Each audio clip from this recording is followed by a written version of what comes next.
नाजरीन, आप देख रहे हैं AQ टेक्नोलॉजीज़। आज हम जो वीडियो आपके लिए लेकर आए हैं उसमें हम आपको ये बताएंगे कि अगर आपका CRT टीवी का रिमोट ख़राब हो जाता है या उसकी वर्किंग में कुछ डिफेक्ट आ जाता है या वो प्रॉपर वर्किंग नहीं कर रहा तो आप उसको कैसे रिपेयर कर सकते हैं। तो चलिए शुरू करते हैं।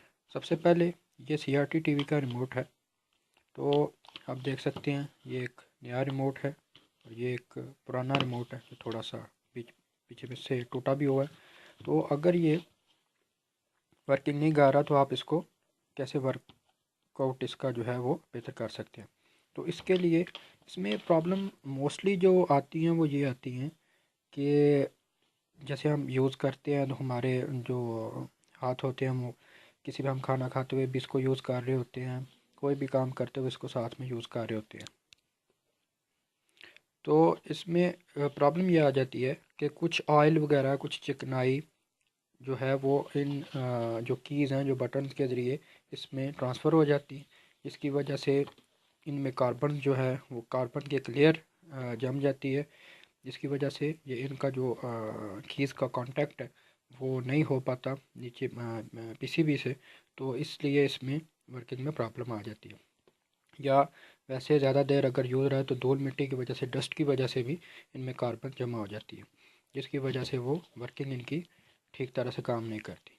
तो इसको ओपन करते हैं। सबसे पहले ये बैक साइड पे आप देख सकते हैं इसका जो बैक कवर है, आप इसको ओपन करेंगे इस तरह सॉफ्टली। अब ये जो बैटरी सेल हैं इनको आप रिमूव करेंगे इनमें से, और इनको रिमूव करने के बाद यहाँ पे इसको ओपन करने के लिए कुछ स्क्रूज नहीं होते, यहाँ पे कुछ लॉक्स होते हैं। इनको बड़ी ही एहतियात के साथ आपने इनको ओपन करना होता है। तो एक टेस्टर के ज़रिए आप इनको यहाँ पे थोड़ा थोड़ा सा टेस्टर के साथ जो है आपने इनको बिल्कुल स्मूथली आहिस्ता से नरमी के साथ इनको आपने करना है, क्योंकि अगर आप ज़्यादा फोर्स के साथ करेंगे तो ये टूट भी सकता है।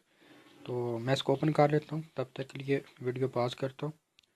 तो आप देख सकते हैं कि ये मैंने रिमोट जो है वो ओपन कर लिया है। तो इसमें दो पार्ट्स हैं, एक ये PCB है और ये इसकी कीज़ हैं।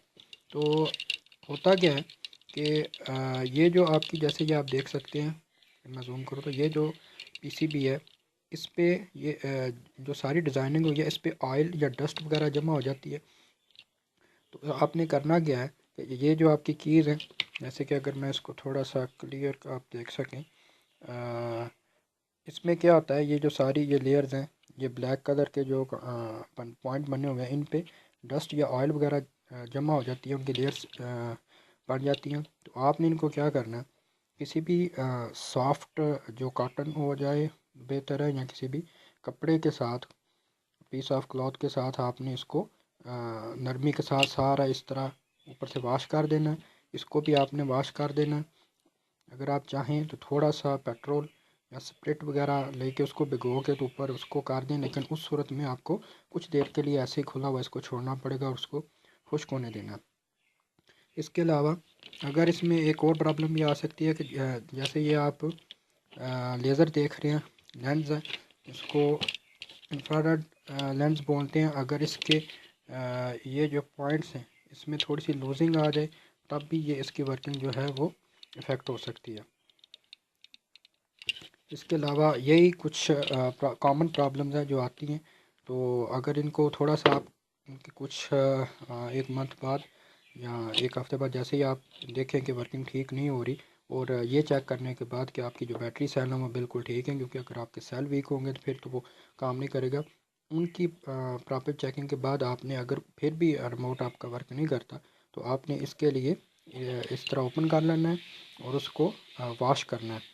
वॉश से मीन कि क्लोथ के साथ पानी के साथ इसको वॉश नहीं करना, क्लोथ के साथ इसको ये सारी जो चिकनाई वगैरह होगी सब ने साफ़ करना है। पेट्रोल अगर थोड़ा सा यूज़ करें तो वो काफ़ी बेहतर होगा। मुझे उम्मीद है कि आपको ये के लिए ये वीडियो काफ़ी हेल्पफुल होगी। हमारी मज़ीद वीडियोस देखने के लिए हमारा चैनल ज़रूर सब्सक्राइब कीजिए और बेल आइकन को ज़रूर प्रेस कीजिए।